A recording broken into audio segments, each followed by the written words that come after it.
Welcome on into the Wolverine.com podcast. Clayton Safey here with Chris Ballas and Anthony Broom on Thursday, January 16th.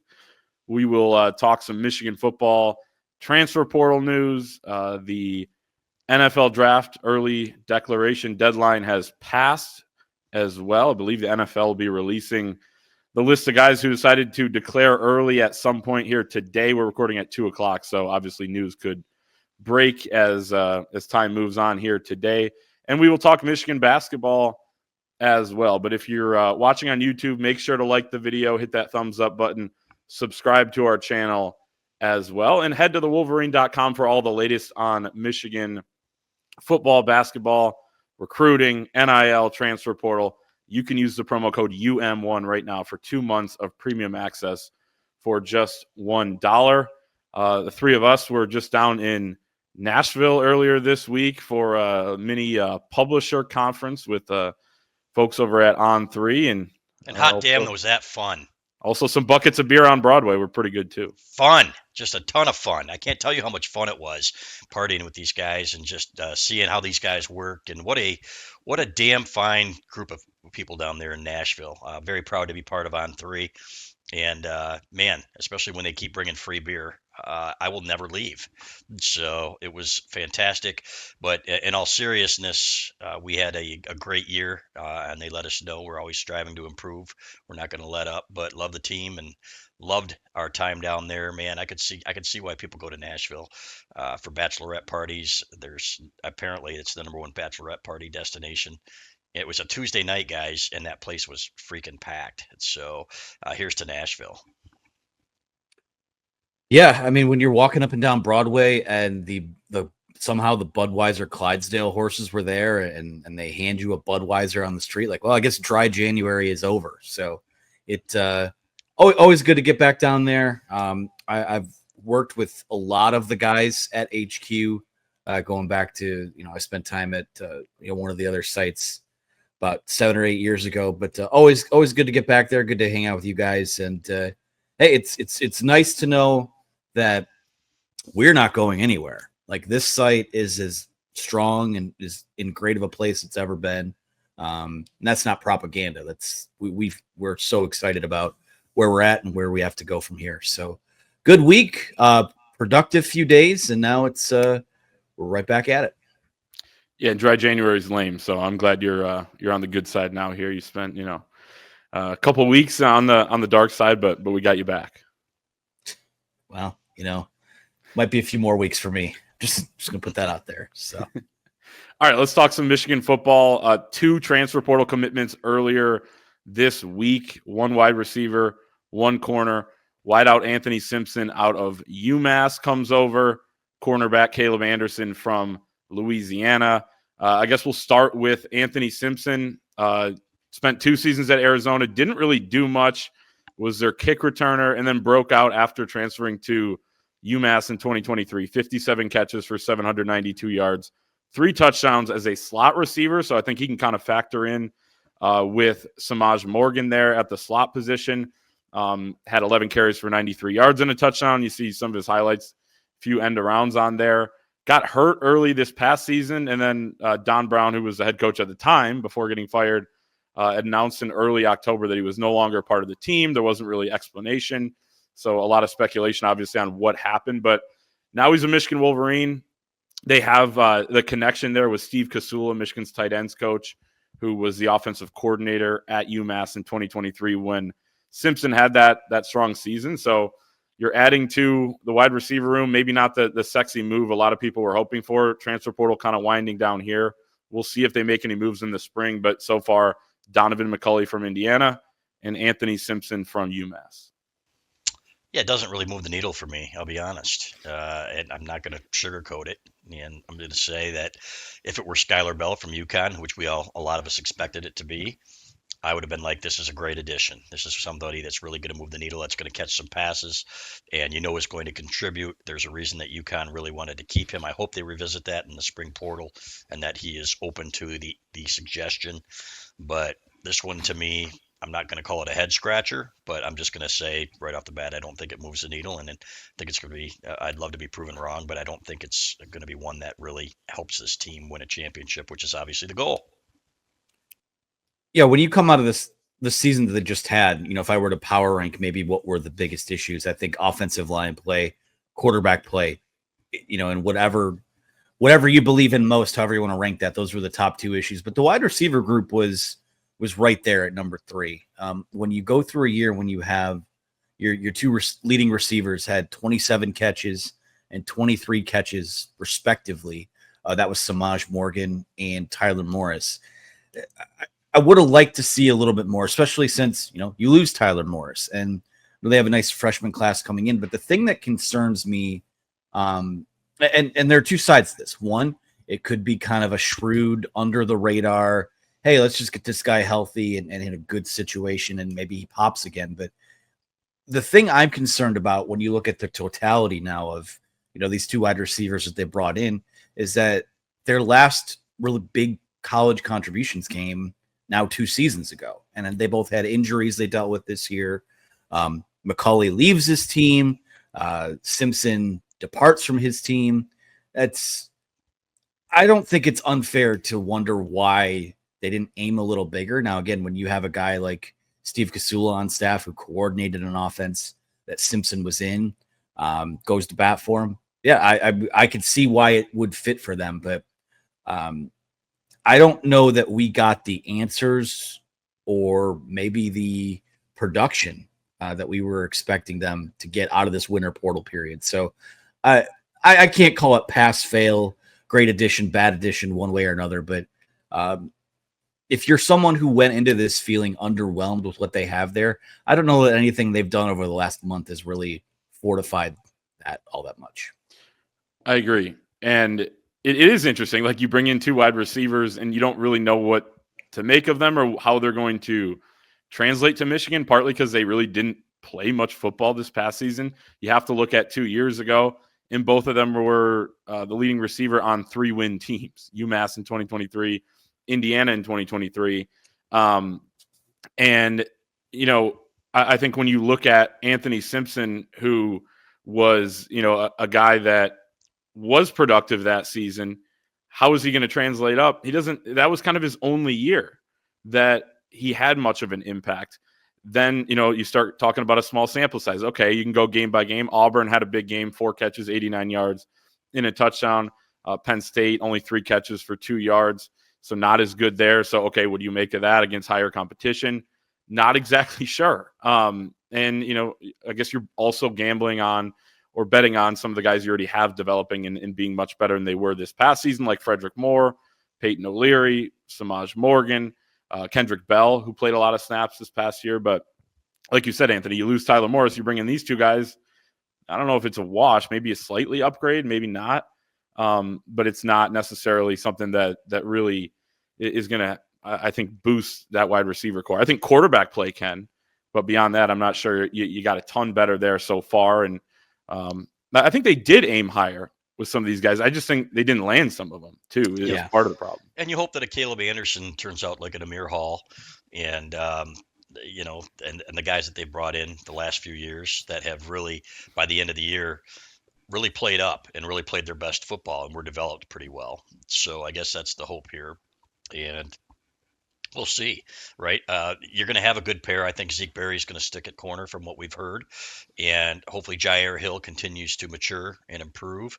And then I think you can do pretty well back there, especially if Rod Moore is back there, which we expect at safety, to kind of be the quarterback and the mentor of these guys. I think that would make it even better. So I love the future safeties too, guys. Brandon Hillman, for one, I think is going to be a star here. So it's okay. It's not great. And I think that anybody who thought that they were going to go on a spending spree with the Ellison's money was just kind of fooling themselves a little bit, right? They don't want to get into bidding wars with people.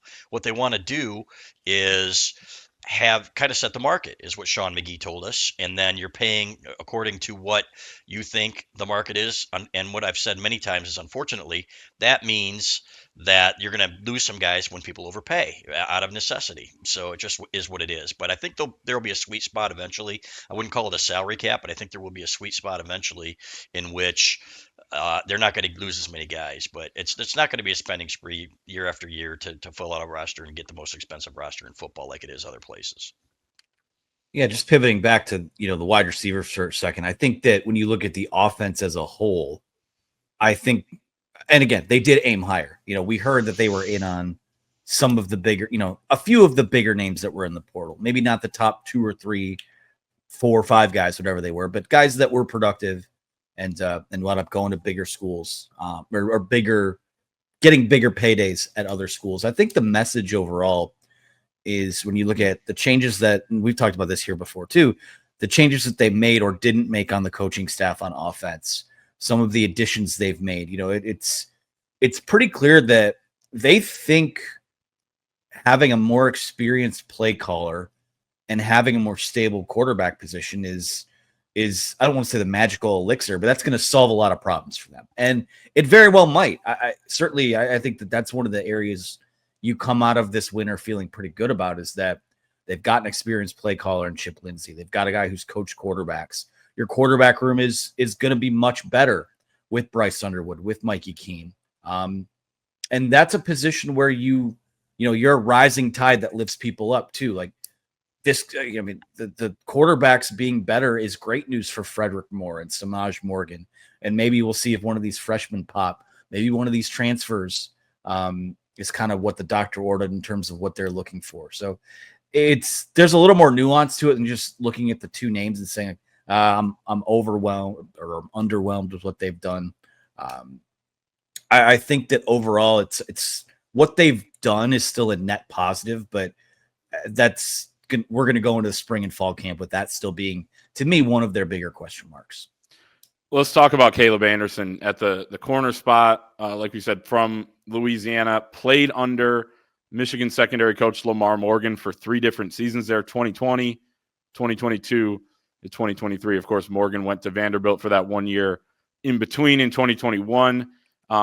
Didn't have a huge impact at Louisiana. He started several games, mostly a backup throughout his time there. This past year, 18 tackles, no pass breakups in 9 games with 4 starts, 45.2 PFF coverage grade. This past season, it was much higher in 2023, 69.3. He had 23 tackles and a pick that year, allowed only 12 catches on 26 targets. So it was much better in 23. I think dealt with some injuries this past season. You have the familiarity with Lamar Morgan. They're going with that familiarity on a lot of these different transfer portal pickups. Simpson with Steve Kasula. You have Justice Haynes, was recruited by Tony Alford at Ohio State, a huge pickup, a guy that they did win a bidding war for. Mikey Keene comes in. He was coached by Chip Lindsey at UCF in 2022. Troy Bowles from Georgia was recruited by both Michigan and Brian Jean-Marie when Jean-Marie was at Tennessee. So you're seeing those connections help them land some of these guys. At the same time, I feel like this is one that they probably had in their back pocket, and was partly because they missed on some other guys like Thaddeus Dixon from Washington.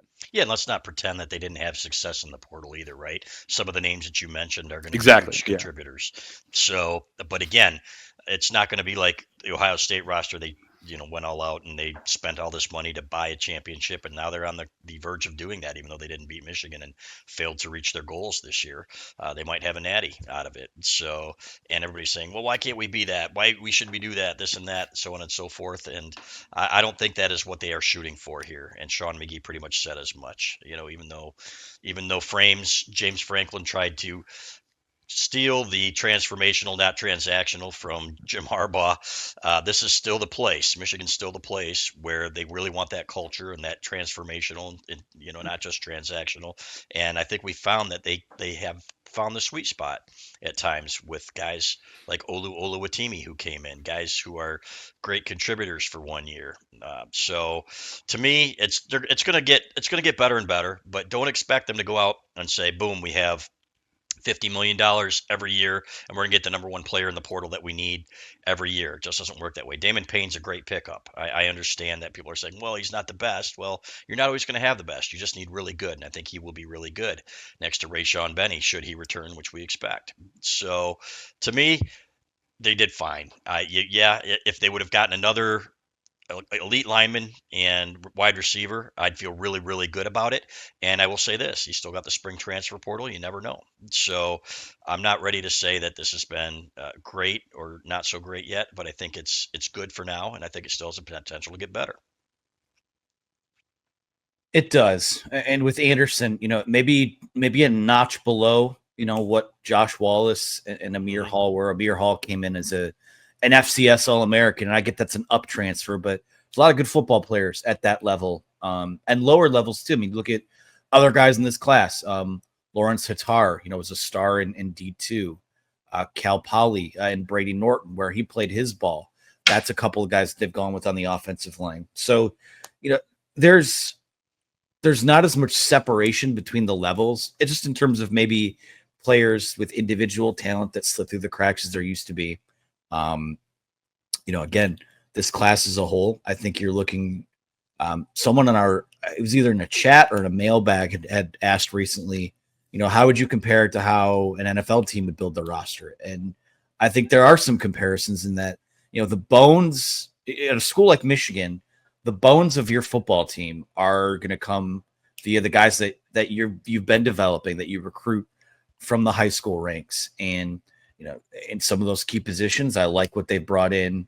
Obviously, with the quarterback being the headlining one, but some good young wide receivers, some good offensive linemen with the potential to maybe add one more here before the signing day is over, or the signing period is over. So use the portal to kind of, you fortify your roster. I don't know that you build your roster through it at a school like Michigan, but you fortify it, you add some depth, you add some competition. And for a guy like Anderson, I think that we talked about this recently, Clayton, where you look at that cornerback room, you're just maybe looking for one more playable guy in there. And I think Anderson fits the billing there. And it's another one of those shrewd, pretty smart additions that, it probably doesn't move the needle when you look at the impact on the field, but just in terms of rounding out that room. I mean, we saw how dire things got at corner this year when they had to move Zeke Berry out to cornerback, and that wound up being a bit of a revelation for him. But you want to be deep, you want to be experienced, and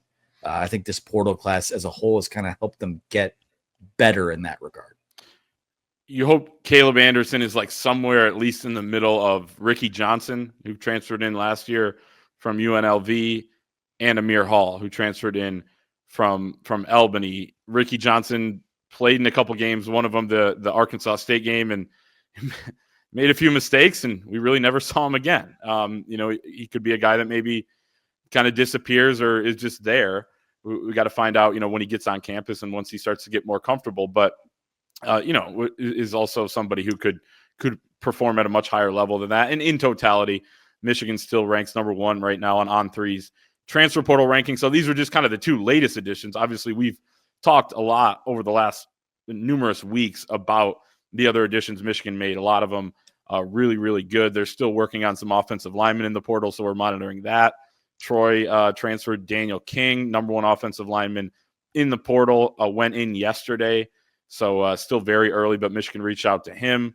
Leif Magnuson from Arizona has played tackle, has played guard in his career, and is the nephew of Kevin Magnuson, a defenseman on the 1998 Michigan hockey team that won the national championship. He's now an agent in the hockey world, is an advisor for some former Michigan players. So, hey, work whatever connection you can get as well. So we'll keep an eye on what Michigan's doing on the offensive line, as well as they seemingly try to bolster that going forward.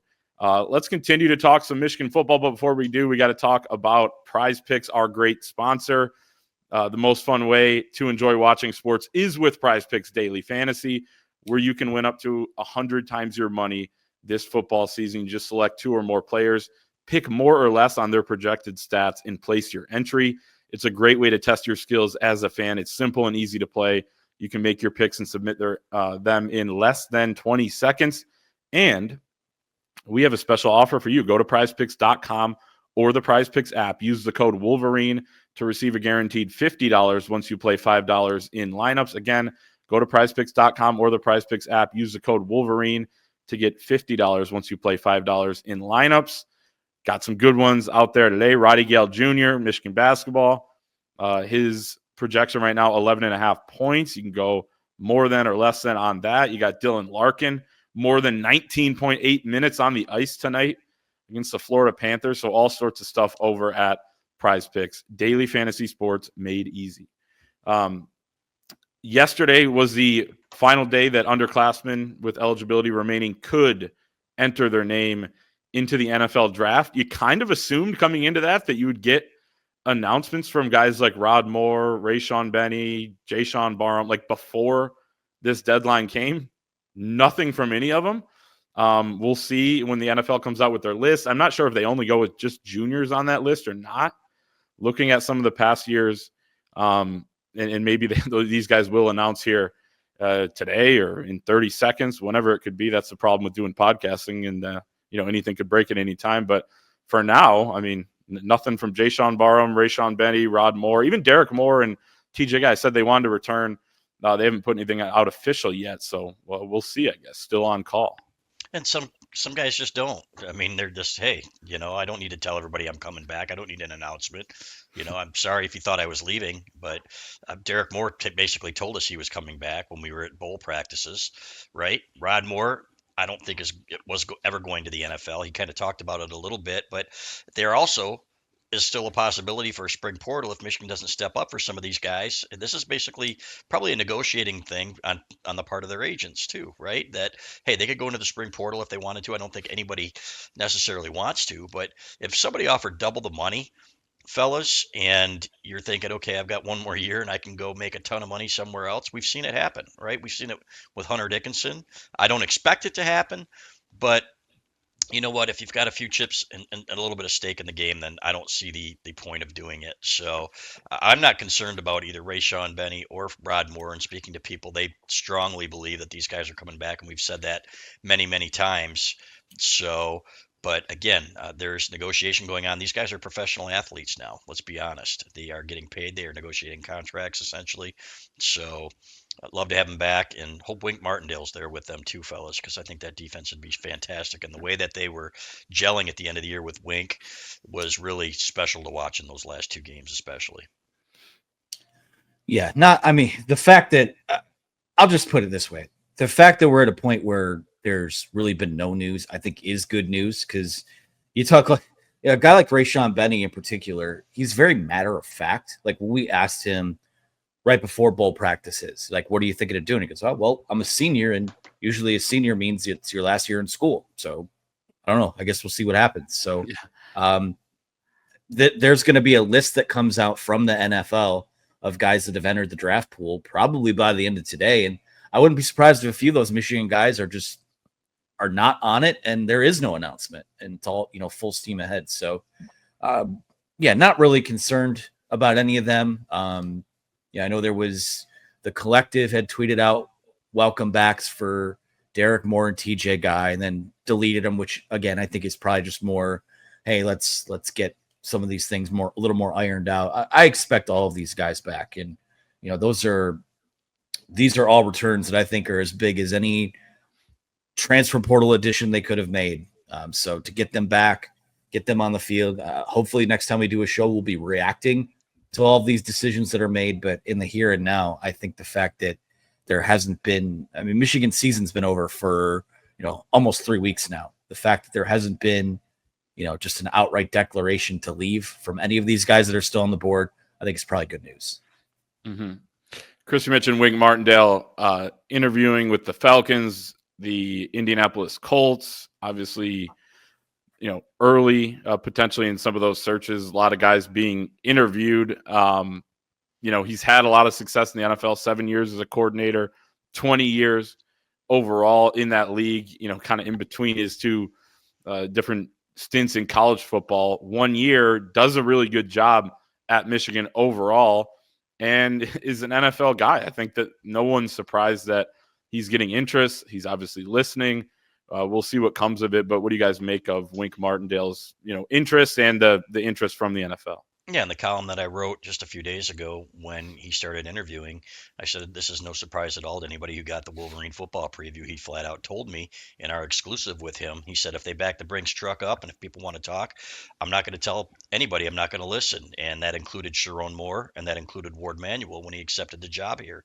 He said it would be foolish of me, especially when you've got NFL coordinators out there making $2 million more a year than he made at Michigan. He was still the highest paid defensive coordinator in the country. Maybe Michigan can bump that up a little bit if they want to keep him, which I think they absolutely should. It's funny, we were having talks at the beginning of the year about how the fan base was really down on him and he wasn't good enough and he's too old and he can't relate to the kids. And then all of a sudden, in the last 4 games of the year, he literally fielded the best defense in the country, fellas. I don't think there's any debate if you look at what they accomplished. And Yeah. Ohio State might argue, but if you look at what they did against Ohio State and that offense, and it's funny listening to the coping now. It's like, well, they just didn't call a good game or they didn't do it. Michigan had them. Wink Martindale had them tied up better than either Mike McDonald or Jesse Minter did, which is saying something, guys. Yeah. 10 freaking points in Columbus. Are you kidding me? And laying the wood on the quarterback, they were hitting him hard and it changed the game. So, and the way that they defended Jeremiah Smith was fantastic. And then Alabama, the same thing. You could talk about the turnovers. 2 of those 3 turnovers were forced and were the result of great schemes and guys executing those schemes. There was one bad snap in a pouring rainstorm that had nothing to do with anybody. But to his credit, that team got better. They started listening. Quentin Johnson told me it was just basically a matter of these guys getting to know each other. Quentin Johnson, obviously being Michigan's 6th-year safety last year. And I really hope they get him back because it's been fun covering him and watching his teams grow. Yeah, and I think that sort of the magic that was unlocked down the stretch somehow occurred up against the backdrop of some of these injuries that they had, especially in the secondary. I think it forced them to simplify things a little bit, play a little faster. That's not saying that he threw out his playbook and had to completely change. I think they were still doing a lot of the same things, but they had a big menu to pull from. And that was something that they did against Ohio State. They did it against Alabama. I don't think it's any surprise at all that a guy that was in the NFL for 20 years, left the NFL for 1 year, did a great job, especially down the stretch, would have renewed interest in going back. I mean, this isn't a Jim Harbaugh type of thing where it's a will he go, will he stay, always some kind of courtship. No, I think you hired an NFL defensive coordinator and there are NFL defensive coordinator openings now. So, you would love the continuity because I think they have a lot of great things going for him here. But, if he decides to go, if a team makes an offer to him, it's right back to the hiring cycle. And Michigan has done, again, most of this was obviously pre-Sharon Moore. Jim Harbaugh is hiring coordinators. But they've done a pretty darn good job with defensive coordinator hires, knowing kind of what they want. So, I mean, if he leaves, we'll get into more of, who they might look at and what it might look like moving forward. But in terms of the shock or surprise, that no one should be. So we'll see where it goes. We'll see what happens. Michigan might need to give him a raise, which is something else that I think you probably need to consider as well. Yeah, and it doesn't mean it wouldn't, just because it's not shocking, doesn't mean it wouldn't be a huge blow, which it would be. I mean, I think you look at just the job that he did, especially in the second half of the year, and the fact that he'd be going into year 2 with some familiar players. Obviously, you lose, several of your stars on that side of the ball, but look at the bowl game. I mean, look at what he was able to do. And I know it's just one game, but against Alabama, team that had a pretty good offense and held them to essentially nothing the entire game, minus a few plays, and completely controlled that game with basically no help from the offense. And I know we talked about this on the show, I think last week or maybe the week before, just like how much more comfortable Jesse Minter was in year 2 at Michigan and how much more comfortable the players were with him. You could have the same thing with Wink Martindale with that continuity, Anthony, that word that you mentioned that is really important. It's something you probably can't measure how important it is, but it is very crucial. So,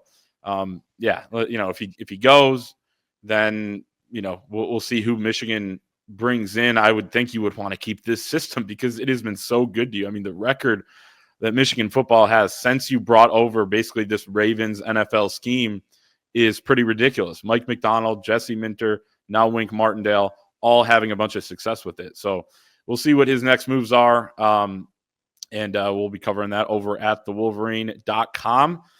Same thing with basketball. We'll talk about the Wolverines here on the hardwood. But before we do, got to talk about our friends over at Homefield. Ton of excitement around Michigan football, basketball, hockey, other sports, and you got to rep the Wolverines around town. Homefield is the place to go for your Michigan apparel that you can wear to Chrysler, you can wear to Yost next fall at the big house or on the road or just day-to-day life. A lot of people that are diehards, they're going to work in this stuff too. I'm wearing the bomber jacket right now. You got the Sailor Wolverine logo on there that I love. Wear it all the time. So come NCAA hockey tournament, NCAA basketball tournament, Big Ten tournament, you're going to want to be rocking the coolest gear over at Homefield. They got the 2024 Michigan Football Platinum box with hats, hoodies, socks, T-shirts, coffee mug. You got other stuff outside of the boxes, bomber jackets, crew necks, T-shirts, sweatshirts, sweatpants, hats, and more over at homefieldapparel.com. You can use the promo code Wolverine for 15% off your first order. Again, that is the promo code Wolverine for 15% off your first order at Homefield. That's homefieldapparel.com. Michigan basketball on a 5-game win streak, ranked number 20th in the country, coming off of the win over Washington on Sunday. Kind of a grinded out, choppy sort of game as Dusty May described it. They got Minnesota tonight at the Barn, 9.5-point favorite right now on FanDuel there. But Michigan winning in some different ways, different styles of games. This one tonight probably be a little bit slower than some of these games Michigan's played as of late, just based on how Minnesota wants to muck it up. But they're in a pretty good spot. And as Dusty May said, yeah, they're 20th in the AP poll, 19th in the coaches poll. But he said, hey, the computers love us, and that's a good spot to be in. So they're kind of feeding their guys some info about what people are saying about them, doubting them a little bit more, well knowing as the coaching staff, hey, we're looking pretty good in the net. They're number 9 there right now, 10th on Torvik and 11th on KenPom. So pretty good spot. And we still have people on the message boards complaining that they lost the non-conference games by a grand total of 5 points. And 2 of those were just bad luck games, bad call games. And Washington, watching Paul Zelk in action, again, the official, I swear to God, every time I see him on the floor, not my favorite guy doing any game, not just Michigan games, but he's terrible. With all due respect, Paul, I'm sorry if you watch this podcast or maybe your family, but you stink. So he threw Beeline out at Penn State. He's the one guy ever that has thrown John Beeline, I think, out of a game. That's not true. I talked to a former official at one of the NCAA tournaments. We were driving over to a game, and he had just retired. And he said, "You should have seen John back in his heyday. He said it was." And John said, "Yeah, it was my Irish Catholic temper." What, at Nazareth or something? It might have been. Day, yeah. John's got that streak in him, man. And I'll never forget at Michigan State when Terry Weimer, he got right in Terry Weimer's face because he's showing the ripped jerseys of his kids, and he's like, "Man, finally," and I think Dusty May's going to have that moment too, maybe against Michigan State when Tom Izzo's ranting and raving like a lunatic and getting all these calls and 3 or 4 guys have 3 fouls in the first 10 minutes. Dusty May's going to have to come out of his comfort zone of not yelling at officials a little bit and maybe getting on these guys. But I love this team. It's unbelievable what he has accomplished here so far, and the year's not over yet, but this is a well-coached basketball team. And as John Beeline said, and what Clay wrote in an article today, this might be as good as has as much of a ceiling as some of his best teams, which is what a compliment, right? And they play a little differently. They play with a little more speed, so they turn the ball over a little bit more. They don't have a Trey Burke out there, but they've got a lot of guys that play really well together and play really unselfishly. That's what Michigan basketball is supposed to be. So it's been fun to watch. It has been. Looking forward to seeing what they do at the Barn. Again, kind of an annoying place to play. You got the raised floor. It's always an interesting atmosphere. We saw, was it Ohio State recently go in there and kind of pull a fast one. So, you look at how this game profiles, and yeah, it's one you should probably win somewhat handily, but it will be interesting to see kind of the contrast in styles between these two teams. Michigan wants as many possessions as it can get in a game. And Minnesota wants as few possessions as they can somehow get out of a basketball game. So for me, Michigan's got a streak of 8 straight games with 85 or more points. That's probably in jeopardy tonight on the board. I mentioned that I thought they would keep it going, but I'm not confident about that. But you look at where they stand right now. Tend to check that KenPom profile page often, like almost every day, and you see that turnover percentage mark. Just it's slowly but surely kind of creeping down. And to me, that's the one area where I think that's the one thing that would hold them back from, when it's all said and done, maybe being a team that makes a push for that final weekend of the NCAA tournament. Because I think that team is in there still. There's still another gear to reach here. So it's going to be interesting. This stretch over these next 2 games, you got Minnesota on the road. You're going to host Northwestern on Sunday. It's a lot more forgiving than what this last month and a half will look like in Big Ten play. So excited for that. Excited to see how they fare next Friday when they go play a game at Purdue. You just feel really good about where they're at right now, and the fact that there is more to unlock, whether it be cutting down on turnovers, whether it be more consistent production from the bench, looking at you, Reuben Jones and Sam Walters. There's a lot to like here where they sit on January 16th. And LJ Kaysen, I want to see him step it up a little bit too. Yeah, he's got to play better. Like when he gets those 0-minute games, he's got. No, he needs to be. For him, it's probably in the days leading up to a game to earn the time to get on the court. And so I agree, he could be a game changer, and I still think he might be at some point in the year. And they need him or Pippen or, like you said, Anthony Reuben Jones to step up. Dusty May said on Monday that he feels like Reuben Jones is close to a breakthrough, that he's close to hitting some shots. He said, hey, just keep taking in-rhythm threes. As long as he's stepping into them, we're fine with that. And he's going to make some more plays that it doesn't click for everyone right away when they up transfer. And he's probably right about that. It's still January 16th, long season to go. People probably don't care, or people are probably – some of them listening after the Minnesota game, so they already know the result. But for those listening before, one way they can get to that 85 mark that Anthony's talking about is by controlling the tempo of this game, like you mentioned. But Minnesota's been the worst defensive team in the Big Ten during conference play, even though if you look at their KenPom page, they're top 100 in defense, but they're 18th out of 18 in Big Ten games. They're 0-6 in the conference right now. So Michigan can have some success. It's been just such a hard team to stop offensively, where even when they do turn it over or, they don't crash the glass hard enough, like Dusty May said, even though they rank 32nd in the country in offensive rebounding, he wants to see more out of that. I mean, they're still just putting up a ridiculous amount of points, ridiculous efficiency. Trey Donaldson, I think, is getting better at controlling the game on offense, even when he's not hitting his shots like he wasn't on Sunday. Had 6 assists, no turnovers in that game, ran the pick and roll well.